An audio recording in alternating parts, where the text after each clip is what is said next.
And Senator James Lankford of Oklahoma joins us now. Senator, good to have you with us this evening. Let's pick up right where Ben left off. You called for the Biden administration to withdraw Javier Becerra's nomination, someone you've referred to as one of the most ardent abortion advocates in the country. What are your biggest concerns about Becerra? Well, several things have already come out that you've already stated there, and one is that obviously he has no medical background. We're in the middle of a pandemic, and he's not a scientist, he's not a medical professional, he's an attorney. And so to be able to put an attorney leading the healthcare issues for our nation, number one, doesn't make sense. If you were doing a LinkedIn profile looking for someone to be able to fill this job, he wouldn't even show up in the search because he has no healthcare background.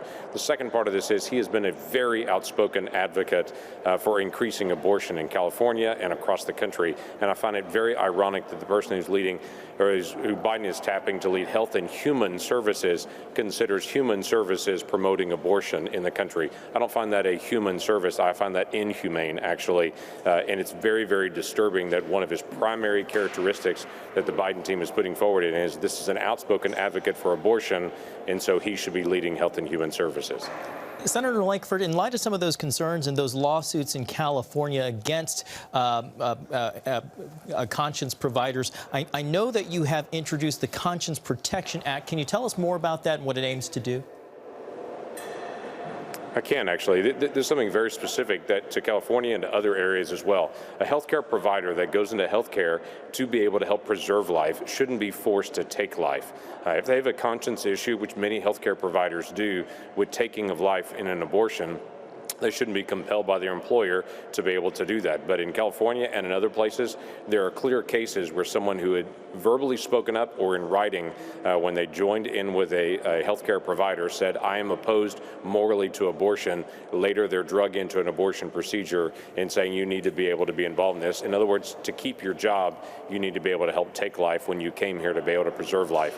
Those individuals' conscience should be protected. This shouldn't be a difficult issue. Javier Becerra has spoken out in opposition to that, as was listed earlier by you, is that he's been very outspoken to say that pro-life clinics that are out there have to be able to, under Javier Becerra's world, they have to be able to also promote abortion in a pro-life facility. He's been so outspoken on abortion. He even led a charge from California confronting Mississippi, entirely different state and region of the country, saying that they're too opposed to abortion, and so California is trying to be able to file suit against Mississippi. He's not been just a passive person for abortion.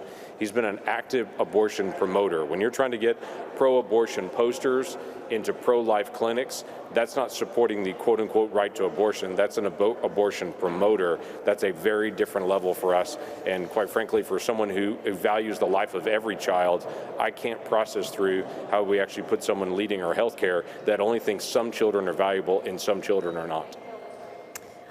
Senator, to the pandemic, the COVID relief package may get a full House vote as early as this weekend. It comes, of course, with that hefty, nearly $2 trillion price tag. How much of your opposition has to do with how the bill would affect the federal debt? Quite a bit, actually. We've done over $4 trillion in spending for COVID last year. All those were bipartisan bills. All those we worked out to be able to determine we need to spend what we need to spend, but not more than we need to spend. Understanding that every single dollar we spend on COVID is something we're borrowing from our children or from China or from other places. So before we borrow more money to be able to spend on what people want, we need to make sure that we're covering only the essential needs. So let's borrow what we need to get through it, but not more than we need to. The Biden team has not even tapped in even close to half of what was actually allocated in December. So we did almost $1 trillion in additional COVID relief in December. Most of that has not been spent yet. Yet the Biden team is saying they want to be able to put their name on a $1.9 trillion package, almost $2 trillion of it. The majority of that money wouldn't even be spent, couldn't even be allocated until 2022. And some of it is for things like tunnels in San Francisco and bridges in New York and things that are clearly not COVID-related costs. This is just being loaded up with a bunch of additional gimmies that different individual senators or House members want for their districts. And so they're loading it up and calling it a COVID package when clearly it's not a COVID package when most of the spending doesn't even happen this year. Senator, we only have about a half minute left. I know you sit on the Homeland Security Committee, which held a joint hearing today on the Capitol insurrection. You asked whether there's still a need for the stepped-up security presence still on the Capitol. What was the answer you got? Yeah, I don't have a clear answer on that yet. They're trying to keep the security presence, what is this fortress that's around the United States Capitol, at least through the middle of March. We're trying to go back to saying we need to be able to make sure that our Capitol Police have everything they need, but we should not look like a fortress around this Capitol, and we need to be able to get some balance back into this perspective again. So we're pushing on this. So as odd as it sounds, we're nudging on the Biden team to saying you're trying to stop walls and fences on the southern border, but put up walls in Washington, D.C. Let's have some reasoning here in the process.